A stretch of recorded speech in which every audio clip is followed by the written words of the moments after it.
வணக்கம் என் அன்பு நண்பர்களே. ஒரே குரலில் அளவைக்கவும் முடியும், கனவுலகில் மிதக்க வைக்கவும் முடியும்.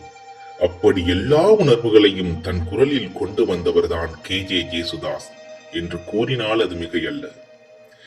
இன்று இந்த வீடியோவில் ஜேசுதாஸ் அவர்களின் முற்றிலும் மாறுபட்ட 2 பாடல்கள் மூலம் அவரின் உணர்வின் ஆழம் மற்றும் குரலின் வித்தியாசம் பற்றி பார்ப்போம்.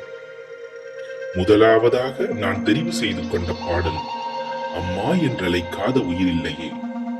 இந்த பாடல் தொடங்கியவுடன் மனசு கனமாகிவிடும், கண் தானாக நனைந்துவிடும்.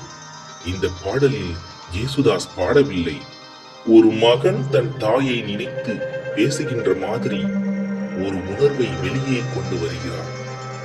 எத்தனை விதமான உணர்வுகள் தெரியுமா? வேதனை, ஏக்கம், பாசம் என்று சொல்ல முடியாத வழி. அம்மா என்று அவர் சொல்லும் அந்த ஒரு வார்த்தையில் ஒரு குழந்தையின் அழுகை இருக்கின்றது. வித்தியாசமான இந்த குரல் அமைப்பு. எப்படியாப்பட்ட குரல் தெரியுமா?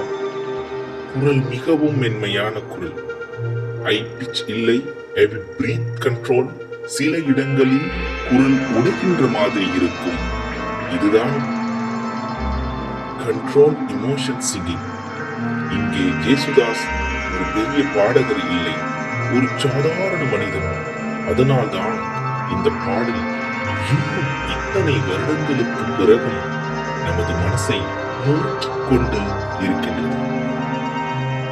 இரண்டாவதாக நான் தெரிவு செய்து கொண்ட பாடல் என் இனிய பொன் நிலாவே. ஆஹா, இப்போது பாருங்கள், அதே ஜேசுதாஸ், ஆனால் முழுக்க சேஞ்ச். இந்த பாடல் காதல் பாடல், ஆனால் சத்தம் இல்லாத காதல் பாடல். எப்படியாப்பட்ட உணர்வுகள் தெரியுமா? மென்மையான காதல், நானும் அமைதி, என் இனிய பொன் நிலாவே என்று அவர் பாடும்போது ஒரு காதலன் மெல்ல காதல் ஊறுகின்ற மாதிரி இருக்கும். Smooth voice flow, perfect pitch control, no force, romantic softness. இங்கு குரல் அழுவதில்லை, குரல் மிதக்கின்றது. இந்த பாடலில் ஜேசுதாஸ் உணர்வை வெளிப்படையாக காட்டவில்லை, உள்ளுக்குள்ளேயே வைத்துக் கொள்கிறார். அதுதான் இந்த பாடலின் அழகு. நண்பர்களே, இந்த 2 பாடலே போதுமான அளவு எவ்வளவு பெரிய கலைஞர் என்பதை நிரூபித்துக் கொண்டார். அம்மா என்றழைக்காத உயிரில்லையே, என் இனிய பொன்னிலாவே, காதலின் குரல்.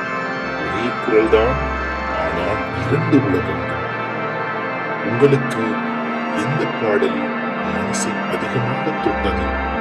கமெண்டில் சொல்லுங்கள். இந்த வீடியோ பிடித்திருந்தால் லைக், ஷேர், சப்ஸ்கிரைப் மறக்காதீங்க. நன்றி. மீண்டும் ஒரு இனிய இசை பயணத்தோடு சந்திப்போம்.